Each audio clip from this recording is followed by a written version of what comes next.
I'm sorry, but I'm trying to understand the position of the good gentleman in his defense of China and their position. I am not defending China, Mr. President. I said, sinabi ko na kanina, ang ating discussion ngayon is not in defense of any other countries. We are defending Philippine interest. Ang pangyayari lang, kailangan nating linawin, ano ba talagang pinagtatanggol natin? Kung hindi po tayo nakatitiyak kung anong area ang pinagtatanggol natin, hindi po malinaw. Pati paggasta natin ng budget, kung alin ang dedepensa natin. Yun lang ang punto rito eh. Bakit hanggang ngayon ay wala pa ring mapa?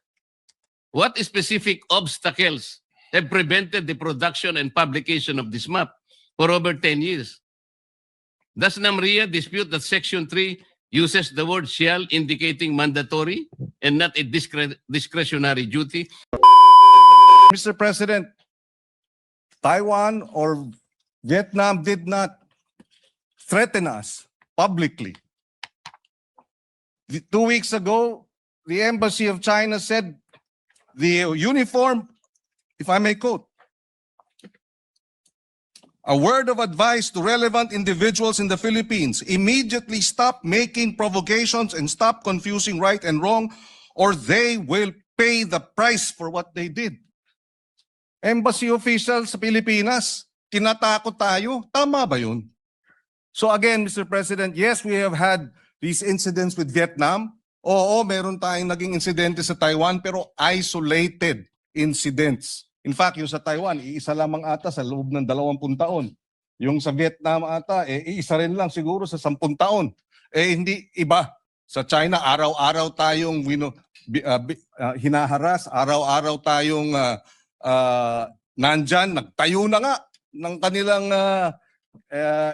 airport, artificial islands, lantaran, Mr. President. So, apples and oranges ang pinag-uusapan yung insidente natin with our neighbors like Vietnam and Taiwan compared to China. Ibang-iba po. Isolated or otherwise, Mr. President, nakapatay tayo ng kanilang tauhan. Ilan po ba ang pinatay ng China sa atin? Meron po ba? Well, Mr. President, may naputulan ng hinlalaki. At yung 22 sinagasaan ng Chinese vessel at iniwanang mamatay, kung hindi sinalba ng Vietnamese fishermen, namatay na yung mga yun. So, ilan po ba, Mr. President, ang sinalba ng China kamakailan? 17 Filipinos, 17 fishermen. At ano po ang nagpapasalamat ginawa tayo. ni Commodore Tariela? At He was very nagpapasalamat tayo. condescending, Mr. President. Imbes na pasalamatan niya ng buong puso sapagkat 17 mga kababayan natin ang naisalba. Yung kanyang pagpapasalamat na ginawa is condescending, Mr. President. Uulitin ko. Let me suppose that the embassy that is challenging your position, Mr. President, is questioning your knowledge. What if the Vietnamese or Malaysian, what if China tells the Philippine embassy in Beijing not to post or publish views that contradict the international law opinions of Chinese officials? Would that be acceptable to the Philippines? I'm sorry, Mr. President. I beg your indulgence. You are saying that if Vietnam publishes, sorry, I missed the No, what if China tells the Philippine embassy in Beijing not to post or publish views that contradict the international law opinions of Chinese officials? Would that be acceptable to the Philippines? Halimbawa lang, sinabihan yung ating embahada doon. Huwag kayong magpapublish Yes, ng mga well, views. Well, Mr. President, that's their country. They will do what they will do. They will, in fact, there is no freedom of the press in China, Mr. President. So, if the government does that, then we will have to respect their position because we are merely guests in China, just as they are merely guests in the Philippines, Mr. President. I would disagree, Mr. President. That will be unacceptable to me. Another question. The Philippine Embassy in Beijing assists the Philippine Coast Guard and DND in monitoring Chinese vessels in the West Philippine Sea. Have you heard China complain that this essential work of the Philippine Embassy interferes with Chinese internal affairs? Mr. President, whether they complain or not, they're already in our exclusive economic zone. I'm sorry, but I'm trying to understand the position of the good gentleman in his defense of China and their position. I am not defending China, Mr. President. I said, sinabi ko na kanina, ang ating discussion ngayon is not in defense of any other countries. We are defending Philippine interest. Ang pangyayari lang, kailangan nating linawin, ano ba talagang pinagtatanggol natin? Kung hindi po tayo nakatitiyak kung anong area ang pinagtatanggol natin, hindi po malinaw. Pati paggasta natin ang budget, kung alin ang dedepensahan natin. Yun lang ang punto rito eh. At pinaliliwanag ko kanina pa sa pamagitan ng mga mapa, hindi po nagkakaroon ng positibong resulta sa ating bansa, yung pagbabangayan. Nakita na po natin the South China Sea is rich in mineral deposits, in oil and gas. Nauhuli na po tayo dahil patutsadahan ng patutsadahan. Bakit nagawa po ng ibang bansa? Bakit hindi po natin magawa? Dahil nga po sa walang katapusang patutsada. Tingnan po natin ang West Philippine Sea, Mr. President. Ang sabi po natin, wala pa po kasi sa mapa. Bakit po wala sa mapa, Mr. President? Kasi po hindi ginagawa ng ating mga ahensya ang dapat gawin. Ang sabi po kasi sa Administrative Order number 29, which was issued on September 5, 2012, more than a decade ago. Sabi po sa Section 3 ng Administrative Order 29, the National Mapping and Resource Information Authority, NAMRIA, shall produce and publish charts and maps of the Philippines reflecting the West Philippine Sea in accordance with this order. And finally, on November 8, 2024, the National Mapping and Resource Information NAMRIA committed to release a new Philippine map that includes the West Philippine Sea. But up to now, regrettably, Mr. President, this remains unfulfilled. Bakit hanggang ngayon ay wala pa ring mapa? What specific obstacles have prevented the production and publication of this map for over 10 years? Does NAMRIA dispute that Section 3 uses the word shall indicating mandatory and not a discretionary duty? Mr. President, kung wala po tayong mapa na maibibigay sa IHO at madideposit sa United Nations, hindi po kailanman uusad ang ating itinataguyod na sana mailagay sa mapa ng mundo ang West Philippine Sea. Mr. Bakit President, hindi po natin, Mr. President, paano po natin may pagtatanggol ang teritoryo kung wala tayong malinaw na mapa, Mr. President? Mr. President, nabanggit na natin ito kahapon. Bumabalik tayo ulit doon sa usapin na ito. Pero babanggitin ko ulit, Mr. President. Maliwanag, Mr. President, na under Republic Act 9522, yung baseline law, Republic Act 12064, Philippine Maritime Zone Act, at yung AO 29, maliwanag na in-identify ang West Philippine Sea. Diyan nakasaad yung extent ng West Philippine Sea. It has been sufficiently and defined by these three government instruments and laws, Mr. President. So, hindi ko maintindihan bakit dahil walang meets and bounds, etc. ay ibig sabihin wala tayong maaring mahina ang ating claim. I beg to disagree, Mr. President. In fact, under our laws, meets and bounds refer to the baseline of 200 nautical miles. From baseline, 200 nautical miles ang ating exclusive economic zone. Merong 12 miles na 12 miles territorial sea, 24 miles contiguous zone, and so forth.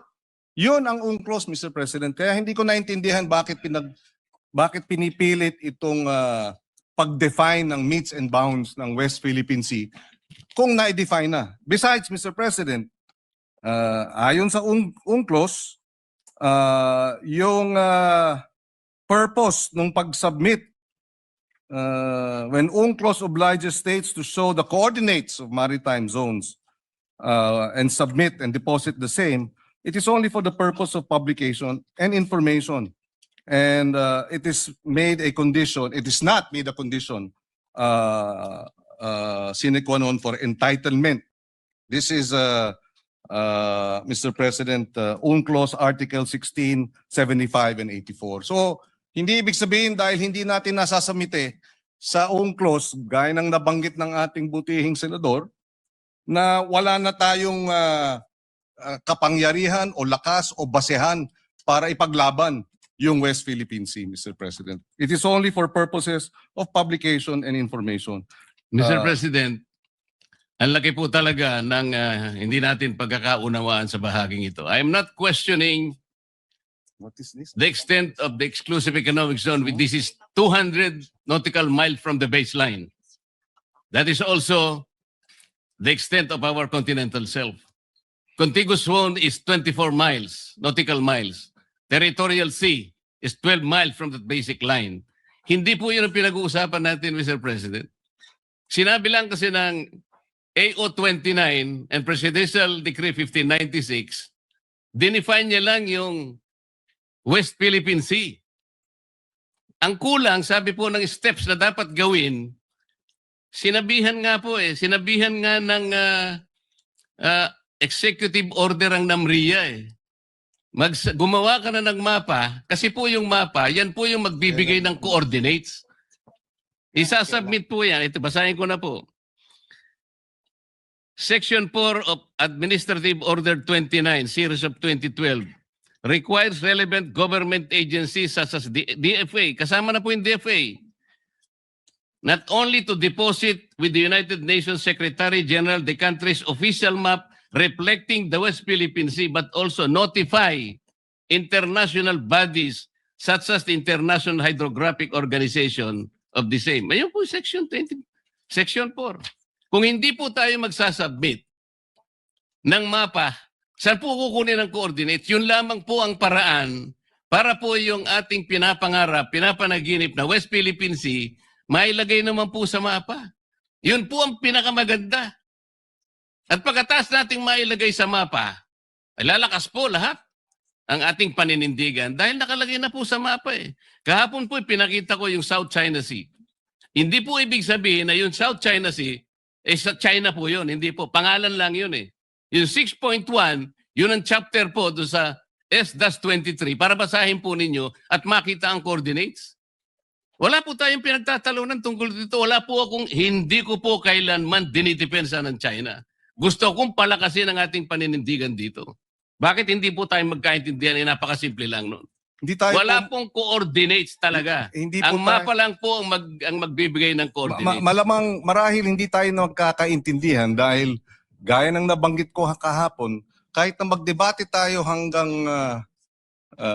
sabi ko nga, Kingdom Come, tungkol dito sa meets and bounds na ito, hindi magbabago yung arbitral ruling na sinasabing mali ang China, hindi dapat nagtatayo ng mga illegal structures ang China sa ating exclusive economic zone. So bakit tayo bumabalik dito sa debate ng meets and bounds? Para sa ano? Para pahinain natin yung naging award natin sa International Tribunal? Para questionin natin na yung award natin ay kulang? Para bigyang duda na tayo nga ba'y nanalo? Hindi naman po siguro. Panalo tayo, binigay sa atin yan at hindi tayo mananalo kung hindi maliwanag ang ating mga karapatan at ang ating exclusive economic zone kahit na hindi pa nade-determine ang meets and bounds. Dahil yun ang sinasabi ng UNCLOS. UNCLOS ang basehan ng ating pagkapanalo. Walang pinag-uusapang meets and bounds sa usapin po nung determination ng ating exclusive economic zone, Mr. President. Sana po kung maintindihan ng ating butihing senador yun, hindi tayo magkakaroon ng ganitong hindi pagkakaunawaan.